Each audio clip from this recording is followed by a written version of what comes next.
अंबाला से उड़ान का सपना जल्द होगा साकार। 15 अगस्त तक रक्षा मंत्री राजनाथ सिंह डोमेस्टिक एयरपोर्ट का कर सकते हैं उद्घाटन। कैबिनेट मंत्री अनिल विज ने एयरपोर्ट का किया निरीक्षण। पंजाब में अब घर बैठे मिलेंगी इलाज संबंधी सेवाएं। सीएम भगवंत मान आज करेंगे आम आदमी क्लिनिकों के लिए व्हाट्सएप चैटबोर्ड का उद्घाटन। दवा के पर्चे और टेस्ट रिपोर्ट सीधे फोन पर मिलेंगी। लुधियाना में 5 बीजेपी पार्षदों समेत 20 अज्ञात लोगों के खिलाफ मामला दर्ज। मेयर से बदसलूकी और उनके काम में बाधा डालने का आरोप। 2 दिन पहले एक मीटिंग के दौरान बीजेपी पार्षदों की मेयर से हो गई थी बहस। एनजीटी के प्रतिबंध के बावजूद यमुनानगर के बेलगढ़ जोन में धड़ल्ले से चल रही अवैध माइनिंग। 30 फुट गहरी खाई में हो रही खुदाई। दिन दिहाड़े पोकलैंड से डंपर भरते दिखे खनन माफिया। फरीदाबाद में यमुना के बढ़ते जल स्तर पर प्रशासन अलर्ट। यमुना नदी में नाव चलाने पर रोक। नंबरदारों के जरिए कराई जा रही मुनादी। सोनीपत में एसीबी की बड़ी कार्रवाई। दिल्ली पुलिस के स्पेशल सेल का रिश्वतखोर इंस्पेक्टर सुनील जैन गिरफ्तार। इसी मामले में 3G स्कूल का क्लर्क संदीप पहले ही हो चुका था अरेस्ट। इंस्पेक्टर ने पीड़ित से मांगी थी 1 करोड़ की रिश्वत। पानीपत में 36 घंटे में हथियार बंद 6 आरोपी गिरफ्तार। रिफाइनरी में घुसपैठ कर काम में बाधा डालने का आरोप। पुलिस ने जब्त की बंदूक, पिस्तौल और कार। जंडियाला गुरु में वकील हत्याकांड में 3 आरोपी गिरफ्तार। 2 अन्य पर पहले भी कई मामले दर्ज। वकील लखविंदर सिंह पर 21 जुलाई को हुआ था हमला। इलाज के दौरान कल हुई मौत। पंजाब में बड़े गैंग वॉर की आहट। गोपी लाहौरिया गैंग ने पोस्ट कर विरोधियों को धमकाया। कहा, हमारे निशाने के लिए रहे तैयार। फाजिल्का में पुलिस और बदमाशों के बीच मुठभेड़। 2 आरोपी घायल हालत में गिरफ्तार। जिला अदालत के बाहर हत्या के मामले में वांछित आरोपी संजय वर्मा हत्याकांड से भी जुड़े तार। इस न्यूज हेडलाइंस के प्रायोजक पतंजलि गोनाइल पवित्र गौमूत्र अर्क एवं एंटीबैक्टीरियल जड़ी बूटियों से निर्मित।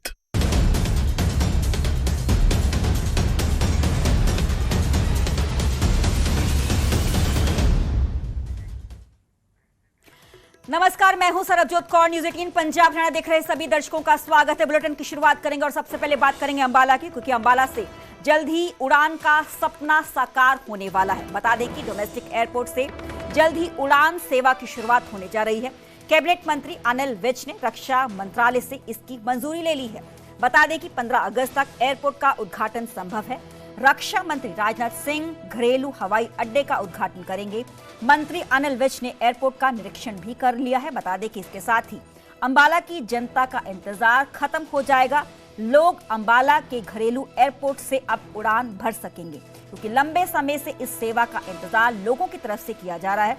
बता दें कि अंबाला से उड़ान का सपना जल्द ही साकार होने वाला है। डोमेस्टिक एयरपोर्ट से जल्द ही उड़ान सेवा की शुरुआत होने जा रही है। कैबिनेट मंत्री अनिल विज ने रक्षा मंत्रालय से इसकी मंजूरी ले ली है। बता दें कि 15 अगस्त तक एयरपोर्ट का उद्घाटन संभव है। रक्षा मंत्री राजनाथ सिंह घरेलू हवाई अड्डे का उद्घाटन करेंगे। मंत्री अनिल विज ने एयरपोर्ट का निरीक्षण हाल फिलहाल में ही किया।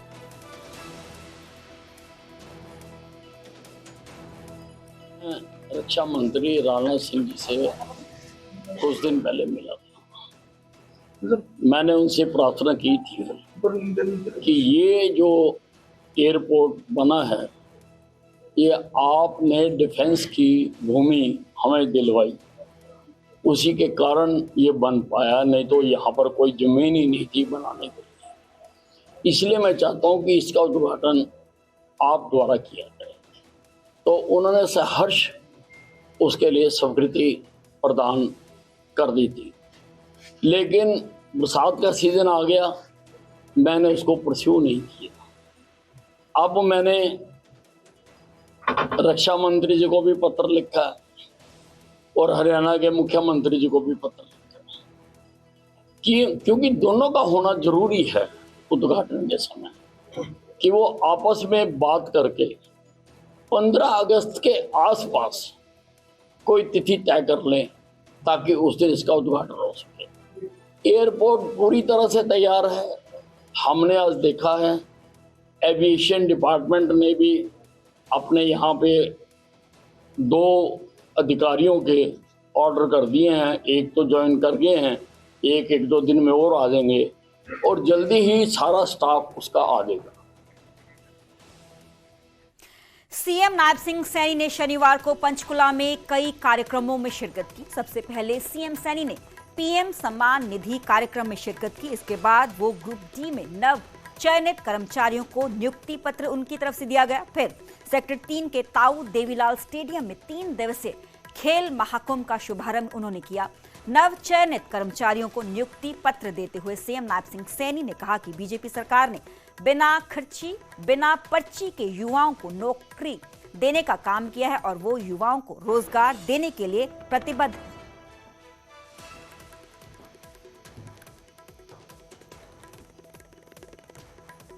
मैं सभी नवनियुक्त अभ्यर्थियों को बहुत बहुत बधाई और शुभकामनाएं देता हूं।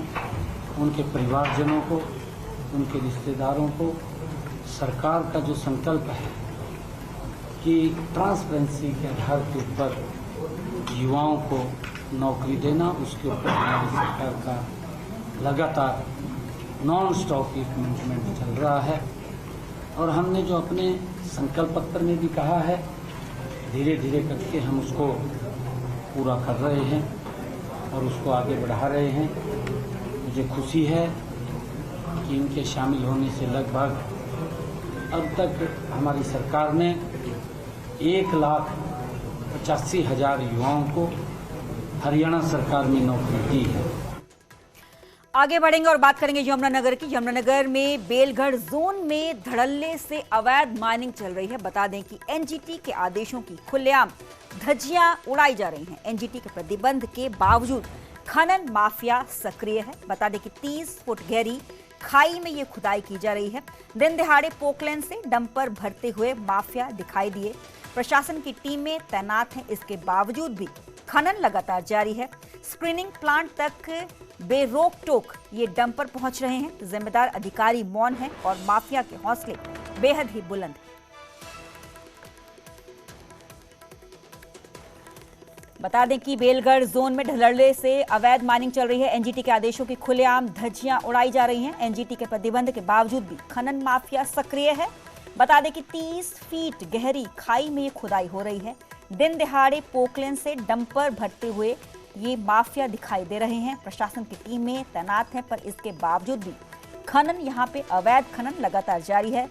जिम्मेदार अधिकारी मौन है, पर माफिया के हौसले बेहद ही बुलंद हैं, क्योंकि प्रशासन की टीमें तैनात हैं। इनकी तैनाती के बीच में ही जो खनन है वो लगातार इन माफिया की तरफ से किया जा रहा है। मेरे साथ मेरे सहयोगी परवेज फोन लाइन पे जुड़े हैं। परवेज, प्रशासन की टीमें तैनात हैं पर फिर भी खनन जारी है। परवेज, आप मुझे सुन पा रहे हैं? बिल्कुल। यमुनानगर में एक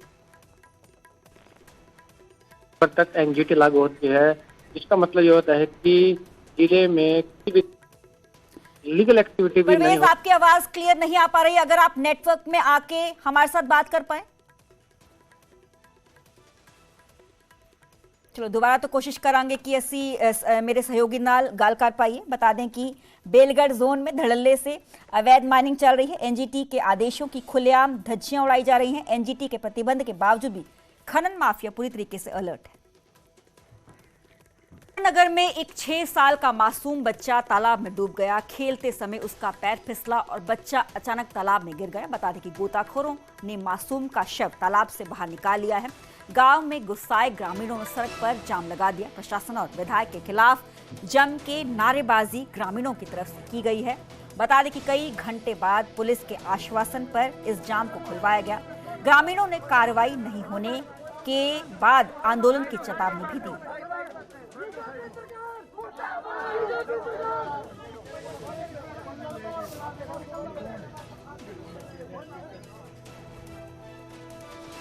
सर ऐसे था, पानी का जोड़ का पानी है, बच्चे खेल रहे थे, बच्चे गिर गए। आगे भी इनको कहा था, पहले ये आए थे हाँ जी, पहले आए थे, मापा मुपा लेने लगे, ईंटें लगवाएंगे, टल्ले लगवाएंगे, हम खंबे लगवाएंगे, ये करेंगे वो करेंगे। थोड़े दिन करा, उसके बाद इन्होंने गौर नहीं करी।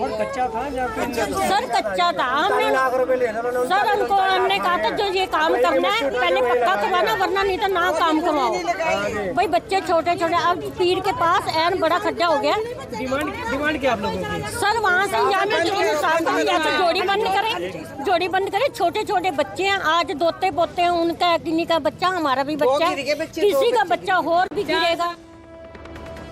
अब बात करेंगे फरीदाबाद की। फरीदाबाद में यमुना के बढ़ते जल स्तर पर प्रशासन अलर्ट है। यमुना नदी में नाव चलाने पर रोक लगाई गई है। बता दें कि नंबरदारों के जरिए मुनादी करवाई जा रही है। पिछले कई दिनों से लगातार बारिश के चलते यमुना नदी का जलस्तर बढ़ गया है और नदी ने भयावह रूप ले लिया है।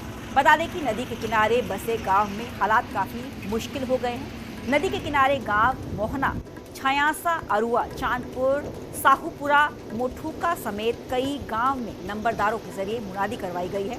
पशु चराने वालों को बताया गया है कि वो नदी के किनारे नहीं जाएं। फरीदाबाद क्षेत्र में यमुना करीब 30 किलोमीटर के हिस्से से होकर गुजरती है।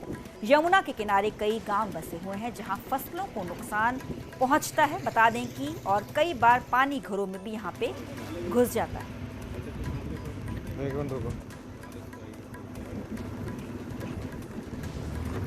सबको नंबरदार सरपंचों सूचित कर दिया गया है और जितने भी यहाँ किसान हैं उनको सबको हमने बता दिया है। और आज भी मैं इस राउंड पे हूँ और मैंने आज जितने भी यहाँ आसपास के जो पशु चराते हैं उनको और जो खेतों में काम कर रहे हैं किसान हैं उनको सबको हिदायत दे दी। भाई ये पानी थोड़ा सा जल स्तर है, बढ़ने की अगर गुंजाइश होगी। अब पुला ऊपर लेवल तक चल रहा है, तो अगर कोई ऐसी अनहोनी ना हो उससे पहले सबको सूचित कर दिया। बात करेंगे पानीपत की। दिल्ली पैरेलल नहर में एक सरकारी कर्मचारी की कार गिर गई। बता दें कि ट्रैक्टर से बचने के चक्कर में गाड़ी का संतुलन बिगड़ गया। कार में थे पानीपत डीसी ऑफिस के 2 कर्मचारी। लिफ्ट ऑपरेटर पवन को सुरक्षित बाहर निकाल लिया गया है। बता दें कि चपरासी साहिल की नहर में तलाश गोताखोरों की तरफ से की जा रही है। हादसा नारायण गांव के पास नहर में हुआ। पवन ने बताया कि सामने से ट्रैक्टर आ रहा था, गाड़ी का बैलेंस बिगड़ते ही सीधे वो नहर में जा गिरी।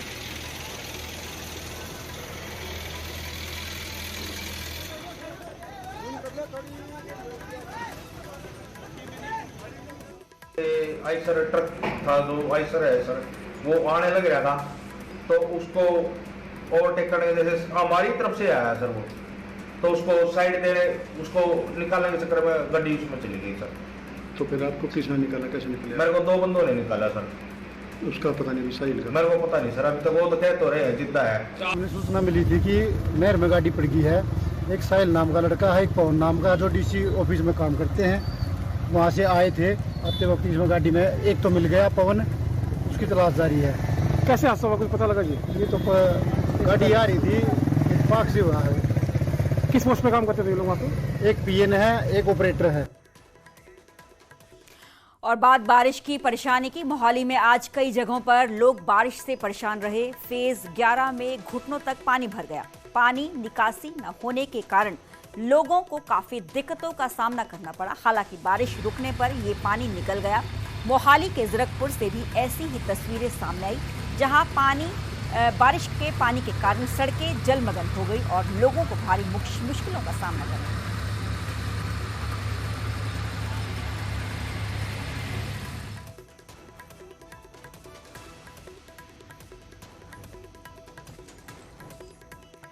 यमुनानगर में झमाझम बारिश हो रही है। बता दें कि बारिश से मौसम सुहावना हो गया है। उमस भरी गर्मी से लोगों को काफी राहत मिली है। यमुनानगर में 3 दिन का येलो अलर्ट भी वेदर डिपार्टमेंट ने जारी किया है। तो यमुनानगर की ये तस्वीरें जहां पर झमाझम बारिश हो रही है। बारिश से मौसम काफी सुहावना हो गया है। काफी ज्यादा गर्मी हाल फिलहाल में पड़ रही थी। उमस भरी गर्मी से लोगों को एक बड़ी राहत मिली है। बता दें कि यमुनानगर में 3 दिन का येलो अलर्ट भी जारी किया गया है।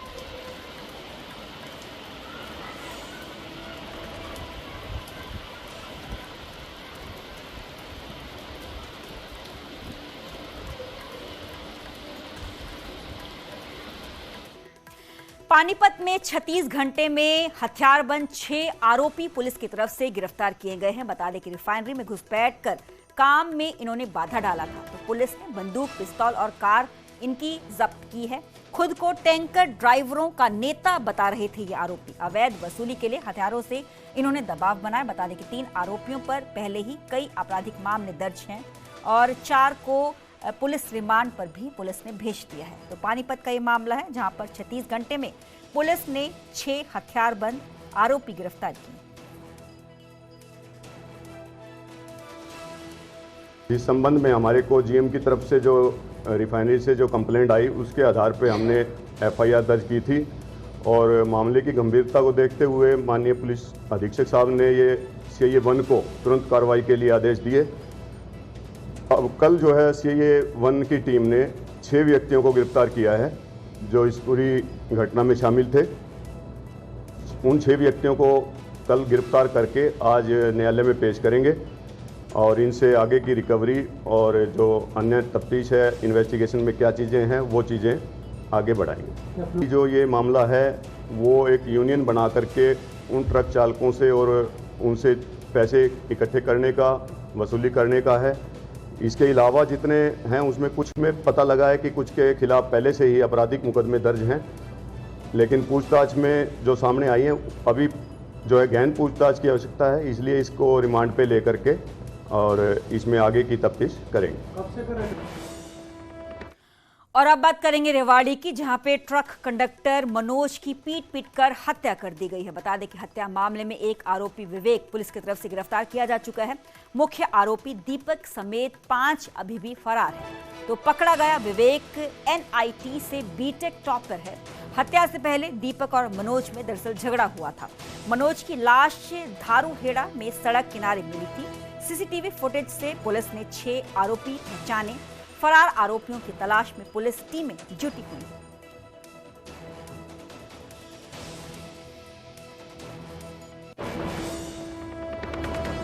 एक शव वहाँ पे पड़ा हुआ है नीलकमल कंपनी के पास, जो कि वहाँ पे पूछताछ में और शिनाख्त में पता चला कि ये मनोज नाम का युवक जो कि दिल्ली का रहने वाला है, उत्तम नगर का रहने वाला है। जब वहाँ की सीसीटीवी फुटेज चेक की गई तो पता चला कि कुछ युवक जो कि वहाँ के लोकल जोनी आवास के हैं उनके द्वारा मारपीट की गई थी। उनमें जो मुख्य तौर पे आज हमने एक विवेक नाम का युवक उसको अरेस्ट किया है जो कि जोनी आवास का रहने वाला है। उसके अलावा जो हमें 5 नाम और डिस्क्लोज हुए हैं, जिसमें दीपक नाम के युवक जो कि मुख्य इस हत्या में आरोपी है, वो अभी फरार है। उसके साथ 4 और युवक हैं जो कि इस हत्या को अंजाम दिया है। उनके नाम आपको बताना चाहूँगा कि जो अमित है, एक हमेंद्र है, एक मान सिंह, एक देवीलाल और राकेश, ये भी जोनी आवास के रहने वाले हैं, वहीं के लोकल हैं। इस कंप्लीट जो हत्याक्रम को अंजाम देने वाले ये 6 लोग। सोनीपत में एसीबी की बड़ी कार्रवाई देखने को मिली, जहां पर रिश्वतखोरी में इंस्पेक्टर सुनील जैन गिरफ्तार किए गए हैं। बता दें कि दिल्ली पुलिस के स्पेशल सेल का इंस्पेक्टर है आरोपी सुनील जैन।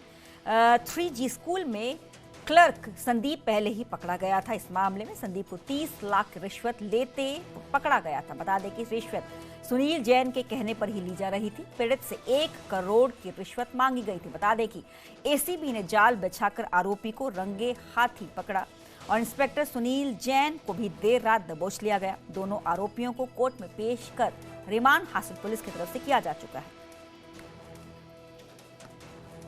रुपए की जो पैसे की डिमांड गई थी, 30 लाख जिसको रेड हैंडेड हमने पकड़ा है संदीप नाम के आदमी को। और कल ही रात को हमने इंस्पेक्टर सुनील को दिल्ली से पूछताछ के लिए लेके आए थे, जिसको एसीबी रोहतक के हेडक्वार्टर पर हमने अरेस्ट किया था। आज कोर्ट में इनको पेश किया था, जहां से माननीय अदालत ने इसको 1 दिन के लिए पुलिस कस्टडी के लिए किया है। आगे बढ़ेंगे और बात करेंगे जींद की 72 घंटे बाद यमुना नहर से एक डेड बॉडी रिकवर की गई है। बता दें कि नहर से 25 साल के मोहित का शव मिला है। एनडीआरएफ टीम ने 3 दिन सर्च ऑपरेशन चलाया। सीसीटीवी में दिखे बाइक पर मोहित को ले जाते थे युवक। परिवार की शिकायत पर 4 युवकों पर केस दर्ज पुलिस की तरफ से किया जा चुका है। बता दें कि बहन ने शक जताया था, हत्या की आशंका जताई थी। पुलिस जांच लगातार जारी है। परिजन ने भी न्याय की मांग की। डेड बॉडी मिली है अभी और जब पोस्टमार्टम करा रहे हैं, जैसे भी अगर जो भी उसको तो कार्रवाई में लाई जाएगी। कितने दिन बाद डेड बॉडी निकाला गया? ये 2-3 दिन के बाद मिली है। कौन सी नहर? ये अपना जिंद नहर। तो क्या लग रहा है परिवार कहने की हाँ, जैसे भी है सारी कार्रवाई, हर पॉइंट पर कार्रवाई करी जाएगी। जो भी सबूत होगा, जो भी कार्रवाई करेंगे हम। रात ने पूरा हमारा भाई काम करके ना 11 बजे हमारा घर आ लिया था। 11 बजे इन्होंने फोन कर करके ने बकायदा एड्रेस दिया है। मेरा भाई फोन करा कर गया, उन्हें एड्रेस दिया उड़ा जी, उड़ा के ना उसने ब्लू के पीछे भी दिए हैं, वीडियो छोड़ रखी सारी देख लियो, तो झूठ बोलती हो तो। उन्होंने पहला रुपये मांगे हैं, फिर उन्हें अपनी जेब मत रुपये दिए, उन्हें सारी जेब लू खाली कर दी, भाई और कौन मेरे दो रहे। वे फिर भी नहीं माने, उन्हें रुपये भी नहीं लिए, उन्हें सोचा इसका दो और रुपये है। उन्हें हाथ पकड़ कर ना नू और पीछे अपना बाइक का पीछे बिठाया है, वो पीछे बिठा कर भैया वो ले गया। रात ने 2 बजे उसने रुका, मैं कहा भैया उनकी बात तब कुकर विश्वास कर लिया, मैंने कहा उन्होंने डाक मारी। हम विश्वास नहीं कर सकते क्योंकि घर तो लेगा 2:30 बजे में आके घर सो गए। चल माना उन तक गलती नहीं हुई, लेकिन बताओ तो घर भी नहीं बताई उन्होंने कह के भाई हाँ मार तारा छोरा डूब गया, घर आकर सोगी। उसकी मादर 4 थे भाई, मेरे भाई समेत 5 थे। करनाल के घरौंडा में युवक की शरेआम हत्या कर दी गई है। मकान के अंदर लहूलुहान अवस्था में इस युवक का शव मिला है। बता दें कि गुरमीत सिंह के रूप में मृतक की पहचान हुई है। सिर पर गहरी चोट के भी निशान पाए गए हैं। सूचना मिलने पर मौके पर पुलिस पहुंची। पुलिस और FSL की टीमें वहां पहुंची। SFL टीम ने अहम सुराग वहां पे जुटाए हैं। तो बता दें कि हत्या के कारण और आरोपी अभी अज्ञात है। जांच लगातार पुलिस की टीमों की तरफ से की जा रही है।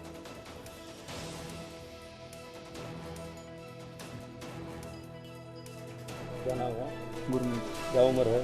28 साल। किस तरह से क्या बात सामने आई है? पता नहीं बाबूजी, मैं तो अपना रात को आता हूँ घर पे और अपना सुबह दुकान पे चला जाता हूँ। दुकान है मेरी टोल टैक्स पे। अपना कोई हलवाई का काम करता है, उसका काम ही ऐसे तो कभी लेट आता है। हम सोचते हैं कि अपना घर से तो अपना काम घूम पे जाता होगा। तो शादीशुदा है या कुंवारा है? कुंवारा हूँ। कुंवारा है। सवेरे टेलीफोन आया था कि भाई अनोखा कॉलोनी में मर्डर हो गया। तो सुबह तक इसकी शनाख्त नहीं हुई, पिछली शनाख्त हो चुकी है। मरने वाले का नाम गुरमीत सिंह है, अनोखा कॉलोनी का रहने वाला। FSL टीम मौके पर पहुँच गई, जांच जारी है। चोटें ज्यादा हैं, लहूलुहान अवस्था में पूरी तरह से। सिर में ज्यादा चोटें। अब बात करेंगे सोनीपत की। CRPF जवान हत्याकांड में एक बड़ा खुलासा हुआ है। बता दें कि एक नहीं उस रोज 2 हत्याएं हुई थी। एक हत्या के बाद ही जो आरोपी थे फरार हो गए थे। पुलिस ने 3 आरोपियों को गिरफ्तार कर लिया है। कोर्ट में पेश करके आरोपियों का रिमांड भी पुलिस ने हासिल कर लिया है। हत्याकांड का मुख्य आरोपी अभी भी फरार है। बता दें कि आरोपियों गिरफ्तार के लिए पुलिस कई जगहों पर उनकी तरफ से छापेमारी की जा रही है। बता दें कि बीते 28 जुलाई को गांव खेड़ी दमकन में CRPF जवान कृष्ण की गोली मारकर हत्या कर दी गई थी। आरोपी अजय और निशांत नाम के 2 युवकों पे लगाया गया था। हत्या की वारदात को अंजाम देने के बाद दोनों मुख्य आरोपी फरार हो गए थे। वहीं पुलिस पूछताछ में सामने आया था कि कावड़ को लेकर कहासुनी के बाद इस घटना को अंजाम दिया गया था। पुलिस ने इस मामले में 3 आरोपियों प्रवीण उर्फ मेंढक, सागर और मोहित को गिरफ्तार किया है। पूछताछ में खुलासा हुआ है कि हरिद्वार जाने से पहले ही कृष्ण की हत्या की साजिश रची जा चुकी थी। प्राप्त हुई थी कि गांव खेड़ी दमकन में एक व्यक्ति की गोली मारकर हत्या कर दी है। पुलिस भेजे, जिस सूचना पर हमारी टीम फटाफट मौके पर पहुंची। मौके पर पहुंचने पर देखा कि एक आदमी की डेड बॉडी पड़ी हुई थी, जिसके पास बलवान सिंह पुत्र भुलन सिंह मौके पर मिले, जिन्होंने अपनी एक लिखित शिकायत दी, जिसकी शिकायत पर तुरंत अभियोग अंकित करके कार्रवाई अमल में लाई गई। घटना को अंजाम देने वाले मुख्य आरोपी निशांत व अजय जो मौका से फरार हो चुके थे।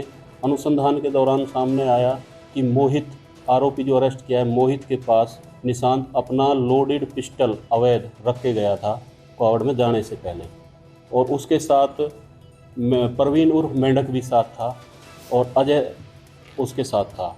जो सागर है, सागर की गाड़ी थी। तो घटना से कुछ समय पहले ये 4 आदमी गांव खेड़ी दमकन से गुहाना आए थे। मोहित के पास से लोडी रसला लेकर गए थे और गांव में पहुंचने के बाद में अजय और निशांत गाड़ी से उतरकर उनके अजय कृष्ण फौजी व उस आनंद और पैया की हत्या करने के लिए गए थे। इन सभी को पता था। इन लोगों ने ना तो उनके परिवार वालों को बताया, ना ही पुलिस को बताया कि यह हत्या को अंजाम देने के लिए जा